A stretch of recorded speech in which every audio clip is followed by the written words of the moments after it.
What up, gang? Enjoy my pineapple upside down cake. Follow along for more delicious treats.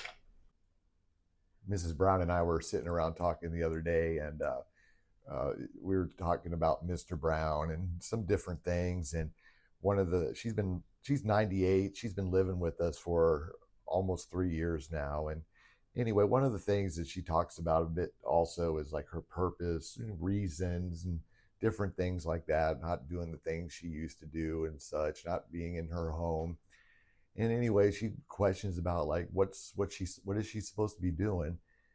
And so, I tell her a lot of things, and just on me, she's taught me how to be a little bit more attentive, a little bit more caring, a little bit more compassionate.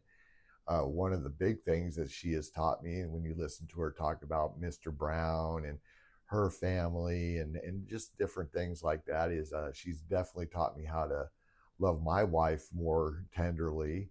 And she's done a lot. She has taught a lot. And but anyway, it's we got kept talking on, and we got talking about how Mr. Brown liked to make upside pineapple upside down cakes. And so, the pineapple upside down cake is just kind of one of those funny things when you look at it. Everything's put in and made backwards. Before anything really awesome happens, everything is upside down. And that's kind of us before Jesus. That's kind of us even after Jesus is in us. Life sometimes gets flipped. Our priorities get messed around. Our sweetness is kind of in the wrong places, and everything can just seem a little bit chaotic. But you know what? God doesn't just take all those ingredients, all those things in the pan and toss it out in the trash. He really says, he said, I can work with this. And so then, you heat the pan up a little bit, the butter melts, the brown sugar dissolves all in there. And all of a sudden, these things become richer than any of them just alone. And that is grace.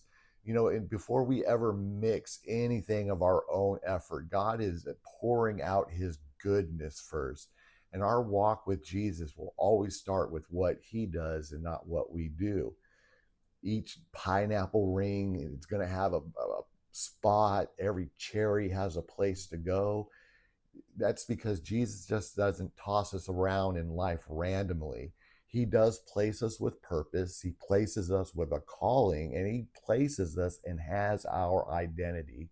He's, he says to us, you belong here, and I know exactly where you fit in all this.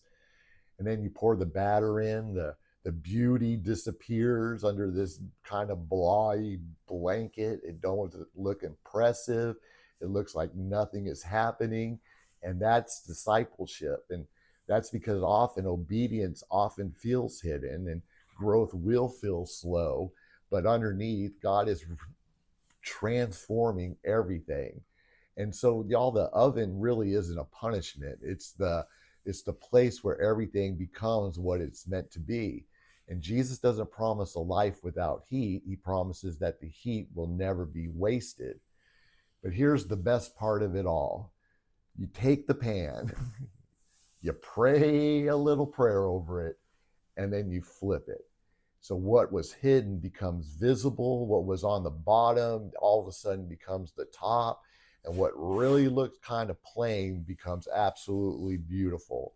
And that's the kingdom, that's Jesus, and that's us in his hands. He literally takes the upside down places and turns them right side up. And y'all, no one bakes a cake to eat alone. It's meant to be shared. And our walk with Jesus is the exact same way. We're meant to be tasted, we're meant to be seen, we're meant to be shared, we're meant to be a sweet aroma of Christ, the light of the world, and to produce fruit that remains. So your life with Jesus is kind of like a truly divine upside down cake.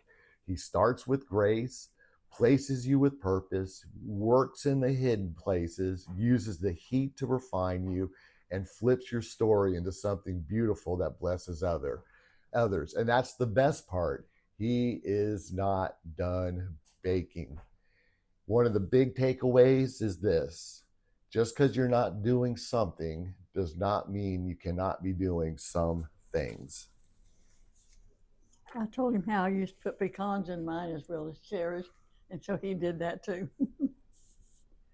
Your daddy and I always put pecans on it to make it decorate it. How's it taste? Delicious. Delicious. Delicious. Delicious. Mm.